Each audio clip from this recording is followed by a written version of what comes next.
Because of the following special program, Wonder Woman and the Incredible Hulk will not be presented this evening. I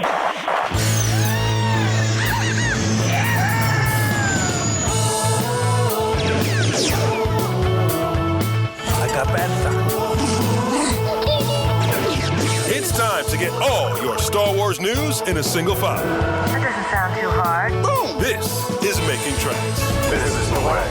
Here are your hosts, Marc Newbold and Marc Mulcaster. I know these people. They are brutal. Does this look Jedi to you? That's not how the Force works. They'll never see it coming. Count me in. Mr. Back! You're listening to Making Tracks and a very special episode as we return to Farnborough and FanX Live back in October for the Phantom Menace panel. I had the good fortune to sit down with a number of guests, including Marc who played Aks Moe in the Phantom Menace, Hugh Quarshie, who was Captain Panaka, Steve Speirs, who was Captain Tarpals, and Andy Secombe, who was Watto.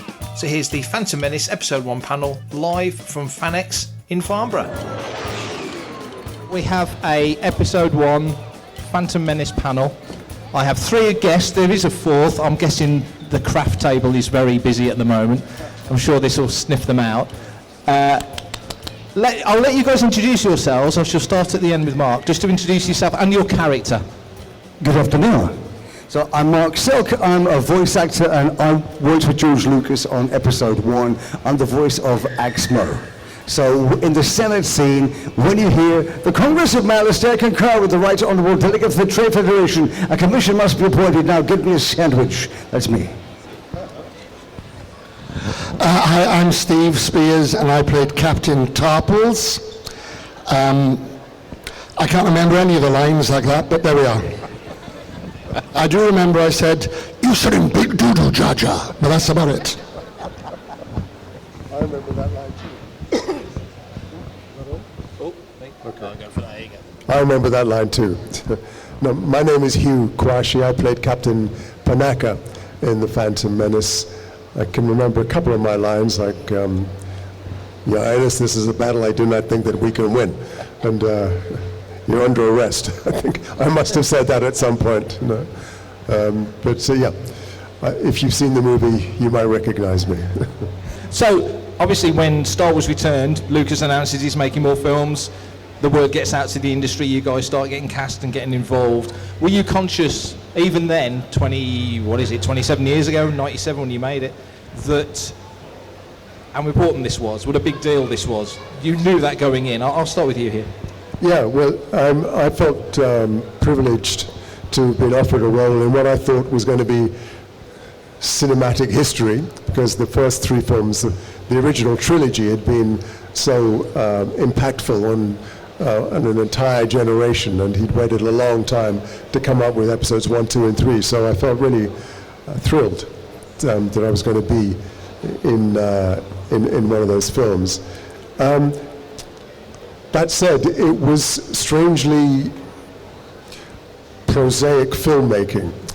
You know, I thought that with the new technology we would have a set that was as technologically sophisticated as the special effects.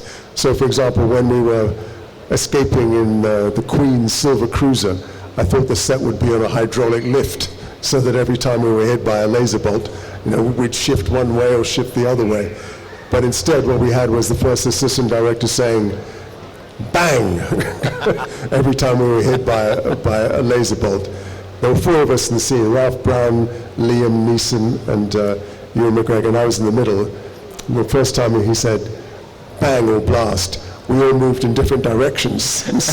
so we had to shoot that scene, I think 3 or 4 times before we all synchronized our moves. And I think there was an awful lot of green screen in it. So it's for all its technical sophistication, it was actually quite mechanical. Yeah. And in that sense, it was just the real skill, the real technology came after the film was over. I had to do some reshoots when initial principal photography was finished. my scene was with Liam Neeson, who was up there, and Natalie Portman, who was down there, but neither of them was present at the reshoot. So I was talking to Liam's face on a polystyrene on a stick up there, and Natalie's face on a stick down there. And so it kind of took away some of the splendor, the thrill of it, just because it was so prosaic, you know. And how quick would you adapt to a situation like that? Because presumably going in, this is like nothing you've done before. You're conscious it styles, you kind of understand the tone of that. But technically, this feels light years away from anything else that you might have done at the time because it was so far ahead. Yeah, I mean, absolutely. But I think the thing is that there was, as I say, a thrill and a glamour about it. And we shot in Leavesden Studios, which was a bit run down at the time, you know. But now it's all the Harry Potter experience and all that. But it's we shot there. We shot in a desert in Tunisia. Well, 40 degrees, wearing leather and wool and cavalry boots. And then we shot in the Bourbon Palace in Caserta near Naples. It took some getting used to, of course, is the fact that it wasn't a large scale. But the reality was that it was actually just run-of-the-mill filmmaking, you know. It was about the look of it. George Lucas wasn't that concerned with, shall we say, deep characterization. There was no point in method acting in that movie. Steve, when you came into the process... I think this works now, does it? There you go.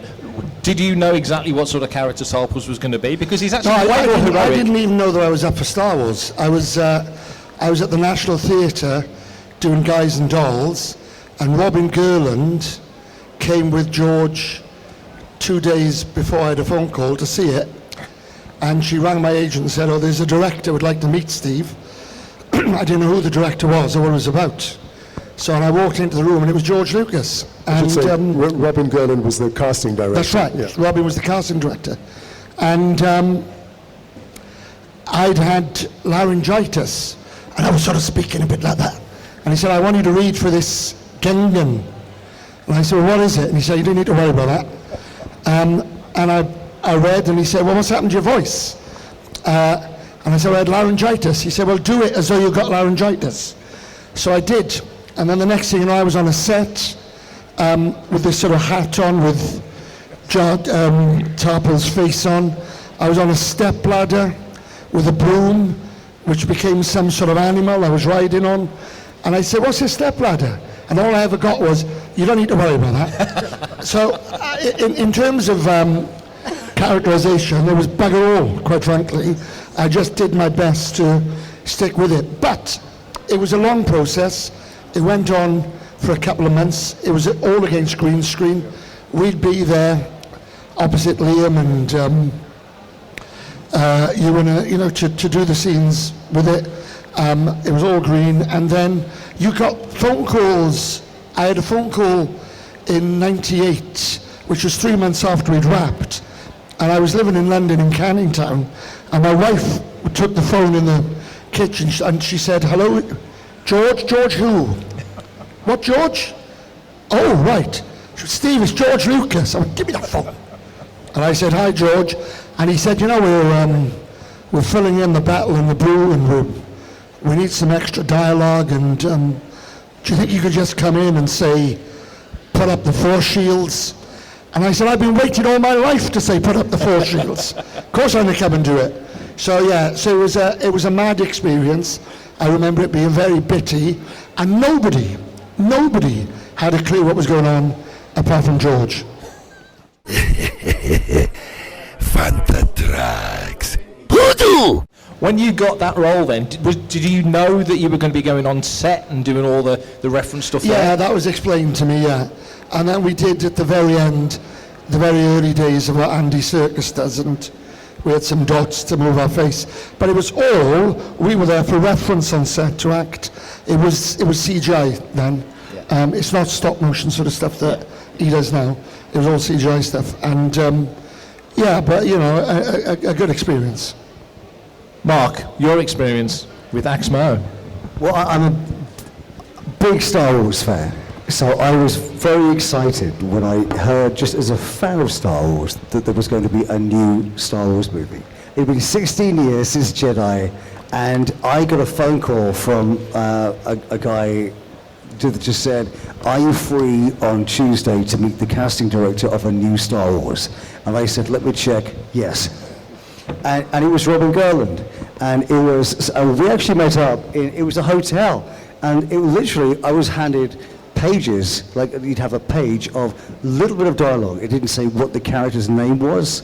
It just said, commanding military officer, or so you could have been being cast for any character, a small one, a huge one, you didn't know. And luckily they liked what I did, and I was brought in a couple of weeks later to Abbey Road Studios. And it's Abbey Road Studios. This is the Beatles studio. This is where John Williams recorded scores for Star Wars and Raiders and Harry Potter, and it's that studio. And so just as an admirer, like you said earlier, it was a privilege to be part of this. So we went up to the penthouse studio at Abbey Road, and as I walked into the reception, I said to the guy, she said, "Can I help you?" I said, "Yes, it's Marc Silk for George Lucas." And she went, "Oh yes, Mr. Silk, he's expecting you." I went, "Yeah, of course he is." So we went upstairs, and it was fantastic. And there was a guy finishing off his recording session at the time. And again, just for me, as with an absolute fascination of the process, they had the engineers from Abbey Road Studios on the desk on the outside, and guys from Skywalker Sound as well there, to make sure that everything was fine. And I only found out once the movie was out that the guy that was before me recording his lines was Ahmed Best, and he was recording dialogue for Jar Jar Binks. And then I walked in, they just said, "Look, we're going to take 5. If you just go in the voice room and just make yourself comfy." And I got the impression I'd be going into this empty room where, you just relax a bit, and there was only one other person in there, and it was George Lucas. And his first words to me were, "Would you like a potato chip?" And I said, "It's so kind of you, George. I would love one, but it might make me a bit crunchy during the recording session, so I'll pass on that, thank you." And then all I could think of straight away then was, "Oh my God, I've just said no to George Lucas. I should have taken the potato chip and put it in a bell jar and waited until eBay is invented." And he was very nice. And the difference with my situation was I knew what the character was, and the week before we actually went back to Abbey Road Studios and recorded it, they gave me 2 VHS tapes. This is how far away this was. Museum pieces. They gave me 2 VHS tapes of my footage from the film. Now, right at that point, there was so much interest in the new films. Yeah. And I don't think I even signed a non-disclosure agreement. But you knew you don't show anyone this. And a basic professionalism. But they gave me these tapes, and they said, "If you show these to anyone, you copy them, we kill you." And I thought, that's the best NDA you could ever have. Yeah. So, and I went back. If you imagine, it's just me. I was just starting out in my career. And I've got these 2 VHS tapes with footage from the next Star Wars movie in my bag. And literally, you couldn't, it was on the Evening Standard newspaper that day, going back on the train, they were literally, because they gave them away for free. Yeah. So there were people on the train holding up this paper, and on the front it said, "The new Star Wars movie, what'll it be like? What will the new characters be?" I'm thinking, it's in my bag! But it was very exciting, and he was fantastic to work with, but again, his direction was unusual and specific. So we did take 1. Actually, the first take I did, I was so nervous because it meant a lot to me. Yeah. So just to get sounds out of my face for the sound check, I performed the lines as Sylvester the Cat, just to get something out there. So I had my script before. I went, from Thuckertash, the Congress of Malastare concur with the Right Honourable Delegate for the Trade Federation. A commission must be appointed. You're despicable. And they laughed, and George went, okay, can we have the voice we talked about, please? And then you were saying about green screen and the way it was created. They'd already filmed the actual physical character, the animatronic head moving. So normally, the way I prefer to work is you do your performance and then the animators come along and do their performance. So the animators have more to work with. Well, they'd already recorded the animatronic, so the animatronic head had already got these lip flaps going because they'd moved the mouth of the animatronic head to a guide track of just someone on set. Yeah. So what I heard in my head was, the Congress of Malastare concur with the Honourable Delegate of the Trade Federation. A commission must be appointed. That is the law. And so I'm going to match his lip flaps, but I had that in my ears while I'm doing the thing. And it worked, and it sort of changed my life. Because it's that thing where if people see that George Lucas trusted you, you might be okay for them to trust you. So yeah, it was magical. But you didn't take his potato chip. So. I did not. I agree. It was a Pret a Manger, ready salted potato chip, red bag. Good grief. Indelibly marked on your mind. Oh my God. Andrew, welcome to the panel. Hello. No, don't apologise. Sorry I'm late. It's all good. I was having lunch. Just discussing, obviously, Phantom Menace, and your memories of getting the role and your involvement in it. Can you give us a little sketch of how it all went down? I was running a small animation production company with a friend of mine at the time, and we used to get sort of calls now and again from various people saying, are there any voice artists you use that you would recommend? Anyway, when the Lucasfilms arrived in London, they phoned up all the production companies. We got the call. I picked the phone up. I said hello. They said, "Hi, this is Lucasfilms." Oh, really? They said, "Who are your best voice artists? Who would you recommend?" I said, "Me." I said, "I'm." I basically it was a one-man band, and I said, "What me? What are you casting?" They said, "Well, it's the new Star Wars." Okay. And well, if you'd like to see me, I'm available. And luckily they did. I saw them a week later at Leavesden Studios, and they showed me this, like Robin Gerland as the casting director.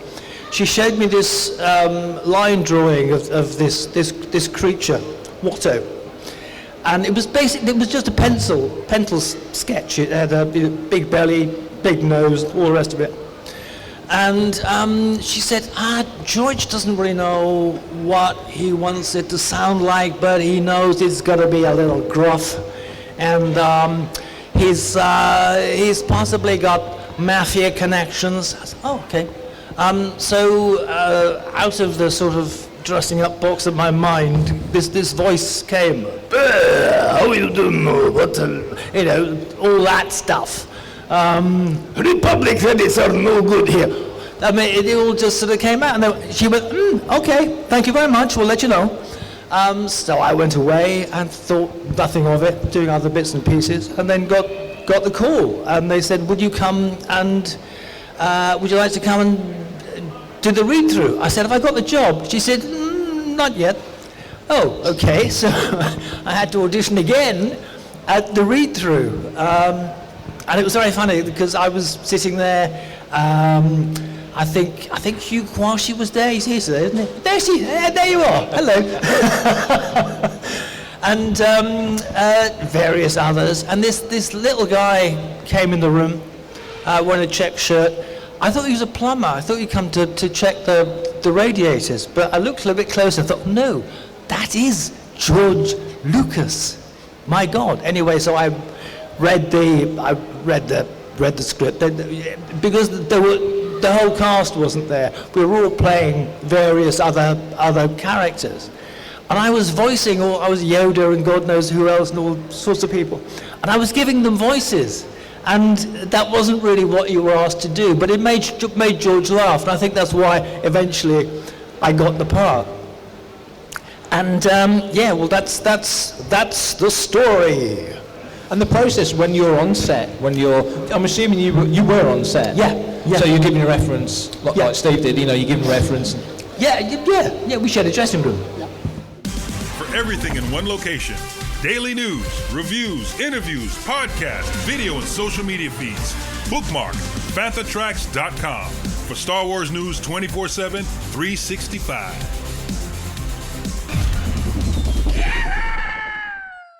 Another episode 1 guest at the show was John Fensom. John was TT-14 in the opening scenes of The Phantom Menace. So here's myself and John talking all about that and much more at FanX in Farnborough. So we're here at FanX in Farnborough. I'm sitting here with John Fensom. How are you doing, sir? I'm very well, thank you. How are you? I'm very good. It's been a nice weekend. It's Sunday morning as we speak, and there's plenty of people in front of us. How's the weekend been for you?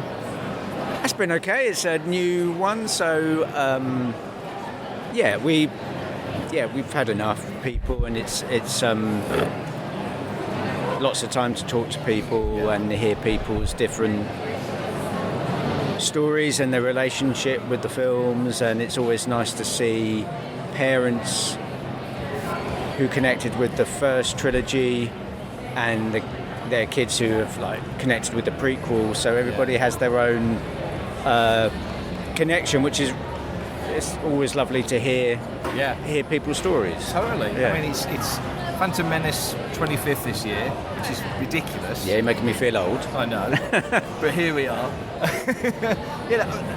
We spoke at Blackburn, didn't we? At Fan Fun Day. So that was a few months ago. In this anniversary year, what other stuff we've been up to since we last caught up? So just been bits of filming work and other sort of businesses that I'm trying to start up. Film industry's in a bit of a state at the moment. Dickie was just saying, it's quiet. And lots of people from the creature effects days have been out of work. So I'm just wanting to concentrate on more projects that I really want to work on and develop businesses that will allow me to say no to things I don't want to do. That's the dream, isn't it? Yeah, exactly. We're still getting there. Yeah. When your character, we were talking last night, and your character turns up very early on in Phantom Menace and gets a reaction instantly because on the view of it, without knowing any more about the character, before the vocal aspect comes into play, you immediately think of C-3PO, and it's the first protocol droid you see in that new trilogy, so it grounds. It's a very smart move on Lucas's part. It grounds you immediately in something familiar. Did you appreciate that when you were doing it? I didn't appreciate that at all, and I've had a very sort of conflicting relationship with it for a long time, and a sense of certainly a sense of imposter syndrome, but also felt a bit so the prequels, you're not necessarily grounded in the old universe because there's so much, everything looks different and new characters. And it wasn't until a couple of years ago when we were at dinner somewhere I think we were at the Telford one, and somebody said, I was discussing, I felt a bit imposter and I didn't know, I had a challenging relationship with it all. And then he said, he said exactly what you just said. He said, as soon as I saw you were the first character that I saw that was connected to the previous ones, and then that told me I was in a Star Wars film. And that really that was such a lovely thing to say, and it really changed my relationship with it, and go, I made no bones, it wasn't me, it was, the suit that did it. But it's nice to just had a very small part to play in that, and it was only until the last couple of years have I really had that sense of it grounds you into in the prequels to say this is a Star Wars film. So that was really nice. That is nice, because like I say, you see R2 looks just like R2. 3PO looks nothing like... You look more like 3PO than 3PO in that film. Yeah. You know. Yeah, exactly. No, 3PO, he hasn't got a skin on, has he? He hasn't got a shell on. Needs his covering. Yeah, exactly. So yeah, that was... Yeah, so I've got a much better relationship with it now, and now it's just really nice, just connecting with people, and you know, it's a privilege to come to these things and do these things for people, and yeah, it's still an interesting concept to get paid to do this, and it is an absolute privilege, and I'm very grateful for it. It's interesting. A lot of people not play their part down, that's not the right word, but got humble about it and say, oh, just this little tiny little part of Star Wars, and me as a fan will say there's no tiny little part of Star Wars, because when there's a character like, I don't know, Constable Zuvio in The Force Awakens, it's got literally three frames of time, but he's got an action figure. There's a museum in Reading devoted to Constable Zuvio, really? Believe it or not, Wow. So, you know, there's no such thing as a small part, so it's cool that you've kind of come, not full circle, but you've kind of come round to realising, actually, you know, that guy, that character is one of the very first ones that you hear or see in a brand new Star Wars trilogy. That's really important. Yeah, and you don't want to... It's important as well, when you just hear people and you don't want to poo-poo them and play it down. Sure. And when you hear people say, oh, that was great, and I loved this, and I was like, oh, thank you very much. Yeah. Take it. And just take it and go, it's lovely to be a part of. It's a love, you know, and that's, you know, what I do take from the experience is, you know, I was directed by George Lucas. Yes. Which is very cool. It is insanely cool. And I was, you know, in the first time you saw a lightsaber since Return of the Jedi, I was in that scene when the smoke, you know, when the smoke came and the gas came in, and so it's cool. I've got a much better relationship with it now. That's brilliant. Well, thanks for giving us your time. Thank you very much. Nice to see you again, and nice to catch up over drinks last night. Hello, I'm Ahmed Best, and you're listening to Fantha Tracks. Back to our episode 1 panel, live from FanX in Farnborough. So that process, again, I'm guessing it's unlike anything you've done before. It's almost unlike anything you've done before. Well, yeah, I mean, doing Star Wars is like unlike anything you've done before. Yes, I mean, my first day on set was the big hangar. See, with the chance cube and all that, you know, and massive set, which is a little daunting at first until you realise that your part in it is this big, and so it's kind of pointless worrying about. And George said, hey, if you get it wrong, you can do it again. Okay, It was slightly nerve-wracking because what I had to do was play the scene with the other actors, so they would all have. It was early days of CGI, none of this sort of dots and all the rest of it they have now. But I had to play the scene with the other actors while being followed around by somebody holding a maquette of a model of Watto on a stick. And they also made me wear this silly hat because, it was like a lampshade with a sharp metal rim. I would go through. I would say all the lines, and then I'd step out. They would film it again, and I'd throw the lines in from behind the camera. But sorry, just to finish. First day on set, I've got a scene with Liam Neeson, and he's very tall, and I'm very short. So, and we were supposed to be eye to eye, and I can't fly, sadly. Sorry to disappoint you. So they put me on a flight case, so we'd be level. And the line was, it was after the chance cube and all the rest of it, and Liam's done his.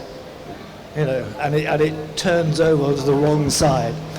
And I say to him, you may have won this small toss, Outlander, but you will not win the race. And George said, really go for him there. So, okay, but you will not win a race. And I sort of lunged for him, and I hit him on the bridge of the nose with the edge of the hat, and it really hurt him. I drew blood, and he collapsed on the floor. I thought, oh, Jesus Christ. This is the first day of filming, and I've killed the leading actor. This is not going to go well. Luckily, he forgave me, and it was all fine, and he recovered and all the rest of it. And he said, can you do the line a little further away next time? And that was my first day on set. I thought, I'm amazed I'm still alive. He's a big guy. He is a big guy. Of all the franchises, there's no small roles in Star Wars, that's got to be said. There's literally no small roles. You all individually do your parts, and then a couple of years, 18 months, whatever it might be, after reshoots later, you go and see the film, and I'll start with you here. What were your thoughts when you find the scroll-up comes, the classic scroll-up? What did you make of it when you finally saw it? Well, when I saw the original Star Wars, the ones in '74, I was just an audience member, and the same thrill was there. But I didn't have any popcorn because they didn't have any popcorn in the VIP gallery. So, but it was. You remember in the first one when there's a destroyer cruiser chasing a smaller ship.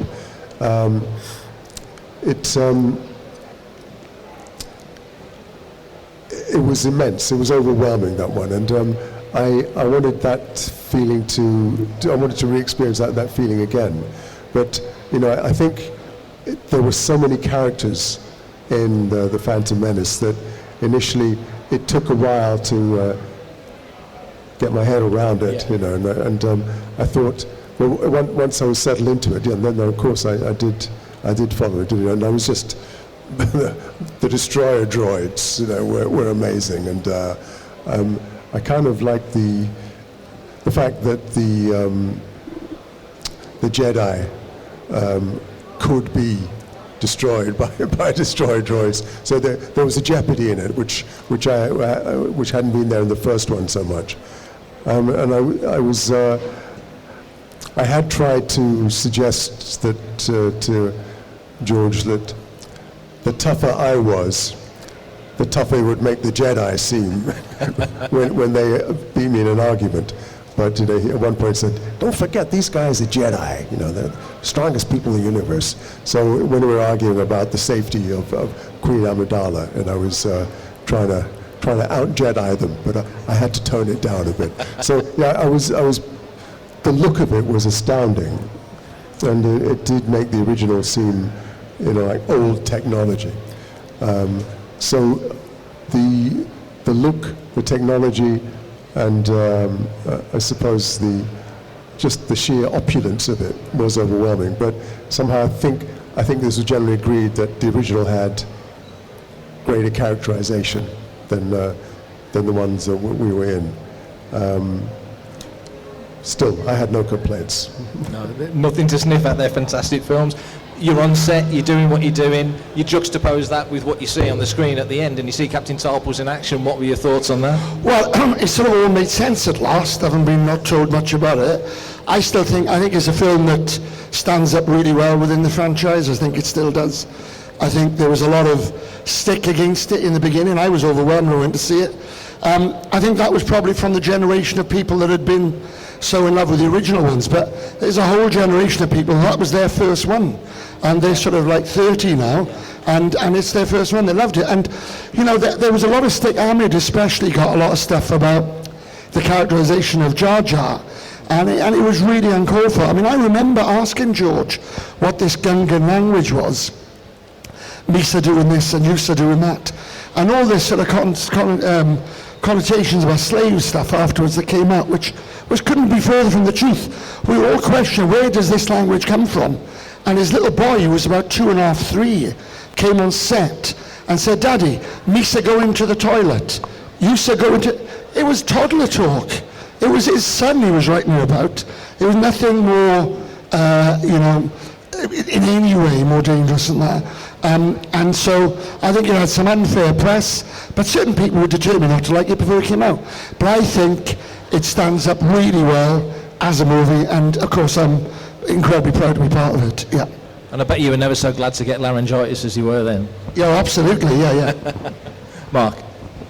It was so exciting for me as a fan of Star Wars. So I was thrilled to bits. We went to the cast and crew premiere, which was at the Odeon Leicester Square, and it was just exciting because there was such a buzz in the room. And Rick McCallum, he came out and welcomed everybody before it, and to see that on the big screen with John Williams' score, it was an absolute thrill. And then when I saw it back in my home city, I'm from Birmingham, about 6-8 friends came with me and we all watched it, and my role is small. It is, but it's important. Yeah. And every time a character that I was the voice of said anything, which wasn't a cheer moment, like the whole middle room went, "Wah!"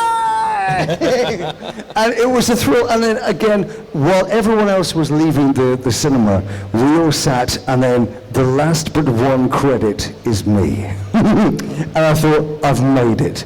And it was very, very excited because we've all said, we didn't really know exactly what it was going to look like in the end, but when you see the whole thing come together, it was, I still really loved it. It was a proper roller coaster thrill ride. And going back to what you said about Jar Jar, about Ahmed Best, the performer of Jar Jar Binks, I met him for the first time 5 years ago. Yeah.